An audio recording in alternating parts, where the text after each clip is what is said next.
सबका नाश्ता हल्का फुल्का और मेथी करें और 2 खा को रोटी खाने से पेट कभी बाहर नहीं निकल पाएगा। हमीद, जिन अफराद के अंदर खून की कमी हो वो बैंगन खाया करें। ज्यादा ठंडा पानी दिल की नहीं कमजोर कर देता है, जो कि दिल के दौरे का सबब बनती हैं। अलिफ नहार मुंह रंग बरंगे फूलों को देख लेने से आपकी नजर कमजोर नहीं होगी। अमरूद हमेशा कच्चा खाओ, ज्यादा फायदा देता है। अखरूट खाने से हमेशा रंग गोरा रहता है। अगर आपके पट्टों और जोड़ों में कसरत से दर्द रहने लगे तो कसरत से या अल्लाह या कादिर का व्रत कीजिए, इंशाअल्लाह इफाका होगा। अगर अपनी जिंदगी को बढ़ाना चाहते हैं तो रोटी में नमक का इस्तेमाल कम किया करें, यानी आटे में भी सी। हम केले के छिलके चेहरे पर मसल लेने से कभी आपको नमक बिल्कुल कम इस्तेमाल करें। अंजीर खाने से दिमाग की कमजोरी दूर हो जाती है।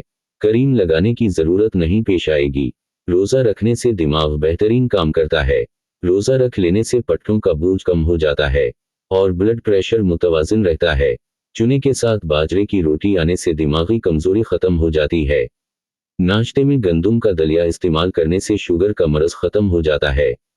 अगर मसाने की कमजोरी हो जाए तो छोटी इलायची पानी में उबाल कर पीने से मसाने की कमजोरी दूर हो जाती है। वजन कम पेट नॉर्मल करना है तो लीमू का अर्क हसब ज़रूरत और कलौंजी 60 ग्राम ले लें। किसी शीशे की प्याली में कलौंजी रखकर इतना अर्क डालो कि कलौंजी डूब जाए, फिर झाम तो खुश्क होने के बाद पाउडर की शक्ल में सुफूफ बना लें। नीले रंग की बोतल में महफूज कर लें। रोजाना रात को सोते वक्त खाएं।